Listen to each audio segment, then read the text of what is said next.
My guest this week is the self-proclaimed strangest animal of talk radio and the host of Louder with Crowder. Steven Crowder, welcome to the show.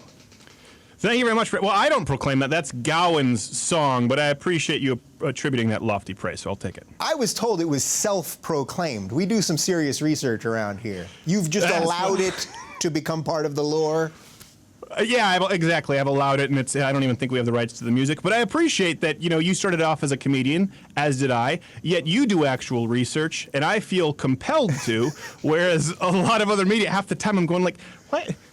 Are none of you going to fact check this? Why am I the one to do this? And I see you doing that a lot too. So regardless of politics, I appreciate it. Yeah, well, that is going to be sort of the thrust of everything we talk about for the next hour. Because yes, whether we agree on everything or not is irrelevant, but I know you do your research and you fact checked a lot of things that I see in the media that are nonsense, and you do a great job with it, which is why I wanted to have you on. And I've been on your show, and we're going to do a little something for you after.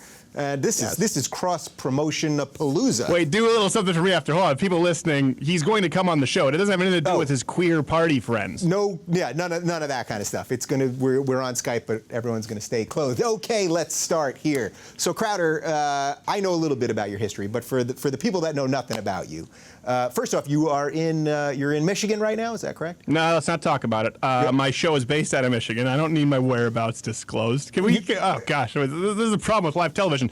I was born in Detroit, raised in Montreal. And so I started acting at a young age, 12 years old, was doing voice work and TV, and started doing stand-up in my mid-teens, which then brought me to New York, LA, as soon as I was old enough to be in a bar in the States. And kind of came full circle. I was a young libertarian, sort of edgy, I guess considered comic, getting banned from clubs and colleges. And then went to the internet, and then here we are. But yeah, it all started out, was raised in Montreal, acting, stand-up. That was my bread and butter, really up until I was pulled into this political arena at, I want to say 21 at Fox News. Yeah, it's funny. I also feel like I was sort of pulled into this. I've always loved politics, and I studied politics in college. But in this recent incarnation in the last couple of years, I do feel like there's this pull, whether I like it or not. But so were you always into politics? So you were getting banned at clubs? What were you doing? Yeah, colleges. Well, there was I remember the first thing was a multicultural fair, and Muslims complained. And this was long before Ahmed the Dead Terrorist or any of that. If you watch, I've done plenty of material on Islam, and I've made fun of literally every single group or politician on our program. Particularly if people subscribe to the podcast, our commercials are nothing but sketches and parodies, and so everyone, no one is safe there. I just made a joke about some kind of like a Muslim guy beating his wife. I don't remember what it was. I might have been 17 at the time, beating his wife in order to keep quiet about the fact that he beat her.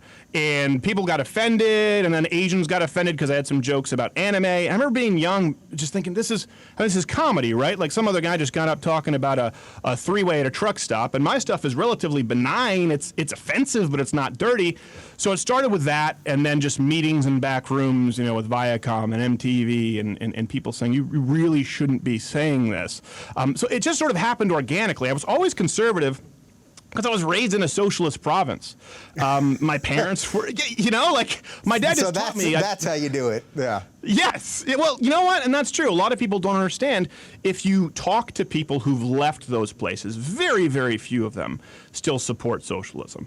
The people who are in it who don't know any better, you'll probably get a lot of Canadians who like their free health care. But once you have Canadians who've experienced the quality of American health care, at best, you'll get them saying, yeah, the quality's better here, but I still like the safety net of Canada. So it started with me as a kid, at 12 years old, 13 years old, making pretty significant checks, doing this show Arthur at PBS. I got to meet Garfunkel when I was there, and I was during his phase where we were coached, do not mention Paul Simon.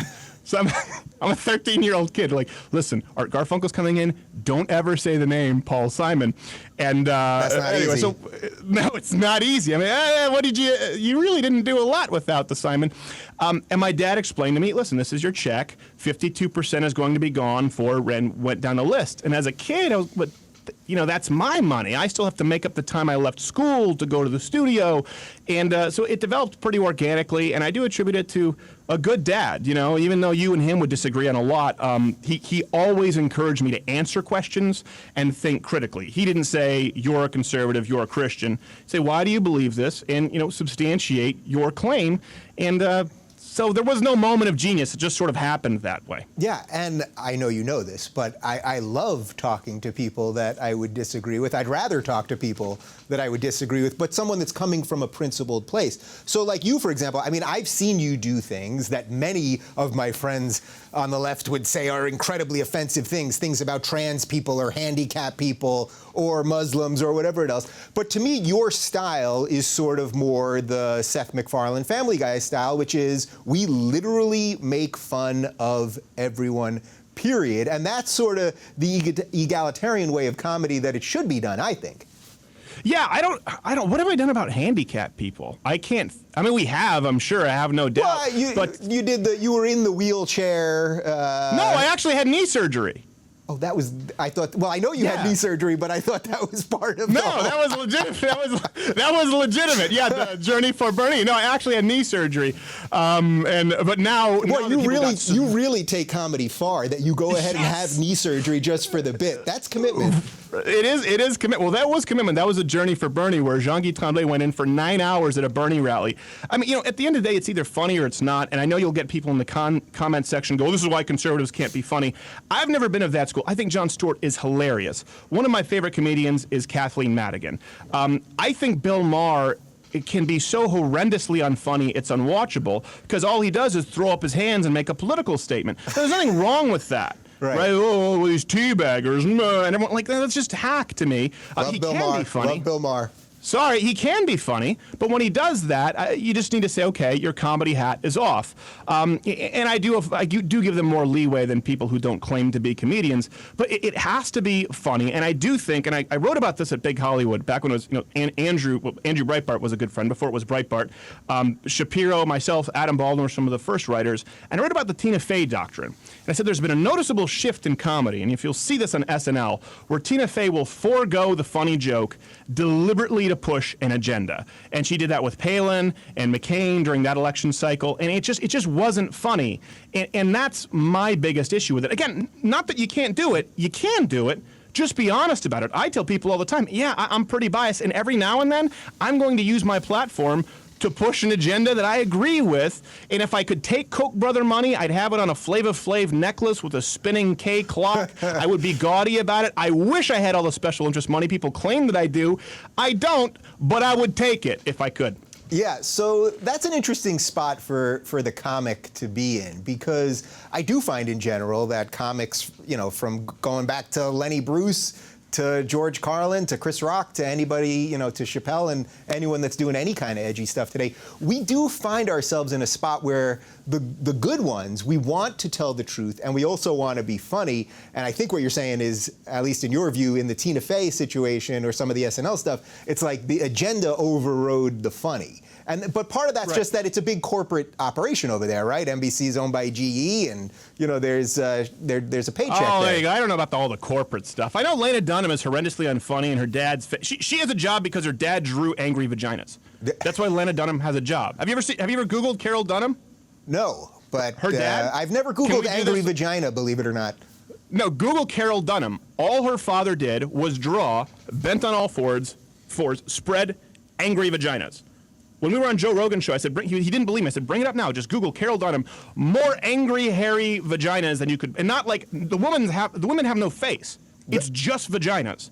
And he was a famous artist, and that was a big reason for Lena Dunham to get back toward him. She's not funny is a good example. There are plenty of women who are funny out there. She's not, and she puts on this cloak of, it's because I'm a woman, it's because I'm fat, it's because I'm snaggletooth, or I smell bad, or whatever it is that day that's the newest form of discrimination. That's my issue. If you go out there, you let your material stand, and you take your licks, fine, but that's not what comedians are doing now. And one thing that you haven't run into, Dave, respectfully, is there is a bias against people who are to the right of center in the entertainment industry. I have no doubt there is. I have no doubt there is, and I can see already what's happening with me. Even though I've never voted for a Republican, I've never considered myself on the right. My whole show is to try to save what I see with the left, and I know you're trying to save the right, so we'll get into some of that in a sec. But yeah, I see people trying to paint me as right now because I don't fit into the exact box that they want on the left, which is extremely disappointing to say the least. No, absolutely. And, but I think you see this too. Like I don't think Chris Rock is funny. I think Richard Pryor was hilarious. Eddie Murphy. I've never thought Chris Rock was funny. I was there watching him backstage because I was a seat filler as a kid at the Just for Laughs festival. So 12, 13, he was coming out in his jeans jackets. I just didn't think he was funny.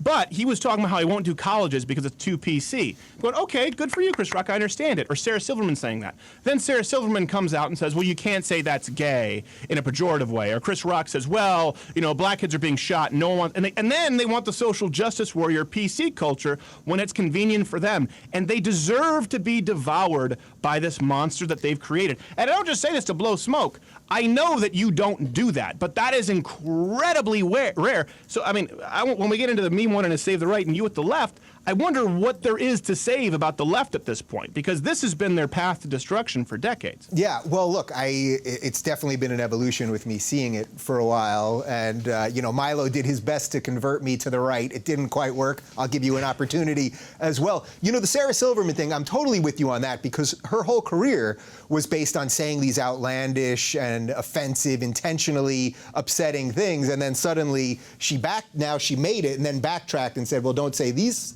certain things. And it's like, right. How did you build your whole operation? So how do you expect the young guy, how do you expect the next Sarah Silverman to go ahead and be edgy when now you, as the once edgy person, has set up some new rules of operation? Absolutely. And we wrote about that extensively on Sarah Silverman. A good example is Bill Burr. I think he's as good as any comedian who's ever walked the planet, of any generation. And he's not a political guy, but he's going up and he's saying things that inherently are political now and offending people, and they get mad and people protest. He's just funny. Yeah. Now, it doesn't mean that you can't be a political comedian. You do it. Kathleen Madigan does it from the left. A guy named Jeff Caldwell, I find hysterical, and he's very far to the left. Dennis Miller. I'm not saying there's only one type of comedian, but Sarah Silverman, like you said, made her living off of that, joking about whatever it was, Ethiopian famine victims and rape. And it was very, very funny. It was very cutting edge at the time. But what's okay for her is not for you. And she wants to slam the door shut behind her because all of a sudden she has depression and she's made an indie film about it. And I just think that's horse crap. So basically, you just want a sort of consistent set of principles, right? Is that really what's going on here? The way that you've been trying to talk about what's going on the right, you just want that applied to comedy as well, because these people are talking about real issues, so you want them to be consistent. So if you're a liberal, you should be for free speech, right? And allowing people to be offended and all that. And that's what you want these guys to stand up for. Yeah, but I don't think liberal, we use this term and people get mad, and so, they say anti-authoritarian and then libertarian, but then like you talk about Milo, and then you have these libertarians who are supporting Trump, which is completely and totally indefensible. I am conservative. I am a Christian conservative. I'm open about that. But I would certainly, if you looked at my policies and put me on that little quadrant without the biased questions in that online questionnaire, I would be considered much more libertarian. Like, I'm a Christian, so pro-life, absolutely, because I believe it's murder. And I believe that's a tenable position. That's why atheists have made it. Drugs, states have the right to do whatever they want. I don't think drugs are good. But if states want to legalize pot, they want to legalize heroin, fine. Now, that doesn't make me popular with libertarians because they say, well, that's a cop-out. Well, no, I have to be consistent and believe in states' rights. Why would a libertarian say that's a cop-out? Because aren't you saying go ahead and do it?